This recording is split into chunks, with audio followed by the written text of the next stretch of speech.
June 30 கோவையில் உள்ள ஈச்சனாரியிலே அமைந்துள்ள ஜாஸ்மா மஹால் கிருஷ்ண போயர்னு கொங்கு வளர்ச்சிக்கும் ஊட்டி கோயம்புத்தூருக்கெல்லாம் ரோடு போட காரணமான ஒரு போயர் சமூக தலைவரை ரவிஜின்னு ஒரு முக்கியமான ஒரு தலைவர் ஜூன் 30 அவர் பிறந்த நாள் இருக்கு. நீங்கள் கலந்துக்கிடணும். எங்கள் சமுதாயத்துக்கு மாறிப்பட்ட சமுதாயத்துக்கு நீங்கள் தான் பண்ணுறீங்க. போயர் சமூக இளைஞர்களே, இந்த சமூகத்திற்காக ஏதாவது நீங்கள் பங்களிப்பு செய்ய விரும்பினா ஒன்று ஓடுங்க, இல்லாட்டி நடங்க, இல்லாட்டி உருண்டாவது போங்க. அதுவும் இல்லாட்டி ஓடுறவனையோ நடக்கிறவனையோ உருண்டு போகிறவனையோ ஆதரிங்க. நீங்கள் இந்த சமூகத்துக்கு ஒன்று கோடி கோடியாக லட்சமாக கொட்டி கொடுக்க வேண்டாம். நமக்கான வரலாறு இல்லைன்னு நினச்சிட்டு இருக்கிற சமூக இளைஞர்களே, உங்களுக்கெல்லாம் ஒன்று சொல்லிக்கிறேன். கிருஷ்ண போயரனுடைய வாழ்க்கையே ஒரு வரலாறு தான்.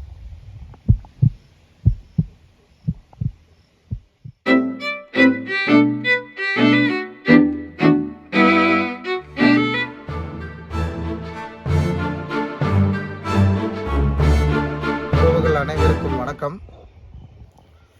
எண்ணென்ப ஏனை எழுத்தென்ப இவ்விரண்டும் கண்ணென்ப வாழும் எல்லா உயிருக்கு அப்படின்னு திருவள்ளுவர் சொல்லியிருக்காரு.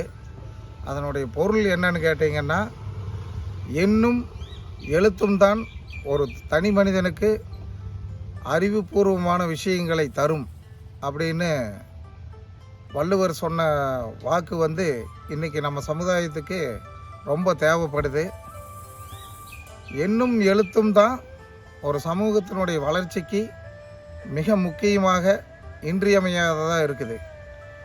எண்ணும் எழுத்தும் எந்த சமூகம் அல்லது தனி மனிதன் கற்றுக்கொள்ளவில்லையோ அவன் இந்த பூமியில் வாழ தகுதியற்றவன் என்று நான் சொல்லலை, திருவள்ளுவர் சொல்கிறாரு. அந்த வகையில் பார்த்திங்கன்னா, இந்த சமூகத்துக்கு கல்வி தான் இப்போ ரொம்ப முக்கியமாக தேவைப்படுது. அந்த கல்விக்காக தன்னையே மெழுகுவர்த்தி போல உருக்கி அர்ப்பணித்து கொண்டவர் தான் கோவையில் வாழ்ந்த கிருஷ்ண போயர் என்பவர். அவரை பற்றின தொகுப்பு தான் இப்போ நம்ம பார்க்க போகிறோம். ஒரு தனி மனிதன் இதயம் துடிதுடிக்க, ரத்தம் கொதிக்க, மண்டை மூளை வெடித்து சிதறும் அளவுக்கு ஒரு போயர் சமூகத்தினுடைய வளர்ச்சிக்கு பாடுபட்டிருக்கிறாருன்னு சொன்னால் அது இந்த கிருஷ்ண போயர் தான். 1911 இந்த சமூகம் கல்வி கற்றால் மட்டும்தான் எழுச்சி பெற முடியும் என்பதை எண்ணி கூலி வேலைக்கு போனவங்க இரவு வீடு திரும்பியதும் அவர்களுக்காக இரவு பள்ளி நடத்தியவர் நம் போயர் செம்மல் அவர்கள். அதே போல அடுப்பூதும் பெண்களுக்கு படிப்பதற்கு என்று இருந்த காலகட்டத்திலே பெண்களினுடைய கல்வி வளர்ச்சி மட்டும்தான் இந்த சமூகத்தை ஒரு உயர்ந்த நிலைக்கு கொண்டு வரும் என்பதை எண்ணி 1931 உண்ண உணவு, உடுத்த உடை, உறங்க உறைவிடம் இந்த மூணையும் கொடுத்து பெண்களினுடைய கல்வி வளர்ச்சிக்காக பெண்கள் பாடசாலை என்ற ஒரு கல்வி பாடசாலை நிறுவியவர். அதன் மூலியமாக பல லட்ச கணக்கான பெண்கள் அந்த பாடசாலையில் பயின்று இன்னைக்கு பெரிய லெவலில் இருக்கிறாங்க. தன்னுடைய வேலைகளுக்கு உதவியாக இருந்த மாற்று சமூகத்தைச் சேர்ந்த தலித் மக்கள் ஆதிக்க சக்திகளினால் கோவையிலே இருந்த கோணியம்மன் கோவிலுக்குள்ளும் தண்டுமாரியம்மன் கோவிலுக்குள்ளும் ஆலய பிரவேசம் செய்வதை தடுத்த மேலாதிக்க சக்திகளை எதிர்த்து மிகப்பெரிய கொடிபிடித்து போராட்டம் நடத்தாமல் அமைதியாக அந்த தலித் மக்கள் வாழ்ந்த பகுதியிலேயே அவர்களுக்கு ஒரு ஆலயம் கட்டி கொடுத்து வழிபாடு நடத்த செய்தவர். தலித் மக்கள் வாழ்ந்த பகுதியிலே ஒரு ஆலயத்தை அமைத்து கொடுத்து தண்டு மாரியம்மனை தலித் மாரியம்மன் ஆக்கியவர் நம் போயர் பெரியார் அவர்கள். ஒரு தனி மனிதன் நினைத்தால் மொழி மாறலாம், இனம் மாறலாம், ஏன் மதம் கூட மாறலாம், ஏன் தன் உருவத்தை கூட மாற்றிக்கொள்ளலாம், ஆனால் ஜாதி மாற முடியாது. அந்த வகையிலே இன்று சமகாலத்தில் ஏன் ஜாதியவே மாற்றிக்கொள்கிறார்கள்? காரணம், நமக்கு சம மரியாதை இல்லை, சமூக உரிமை இல்லை, சம அந்தஸ்து இல்லை என்பதை காரணம் காட்டி போயர் சமுதாயத்தைச் சேர்ந்த மக்கள் இன்று வேறொரு சமூகத்துக்குள் நுழைந்து தன் சாதியவே மாற்றிக்கொள்கிறார்கள். இந்த இழிநிலைக்கு என்ன காரணம்? ஏனென்று சொன்னால் நம்மளுடைய பழைய வரலாறுகளை நாம் அறிந்து கொள்ளாததுதான் காரணம். இந்த தேசத்தையே கட்டியமைத்தவர்கள் நாம். இன்றைக்கு நாம் சாதி வெளியே சொல்லக்கூடிய அளவுக்கு நாம் வெட்கப்படுகின்றோம், கூச்சப்படுகின்றோம். அந்த வெட்கத்தையும் கூச்சத்தையும் அந்த தாழ்வு மனப்பான்மையும் ஒழிக்கின்ற வகையிலே தான் நம் கிருஷ்ணபோயர் அவர்கள் நமக்கு உதாரணமாக வாழ்ந்து காட்டி இருக்கின்றார்கள்.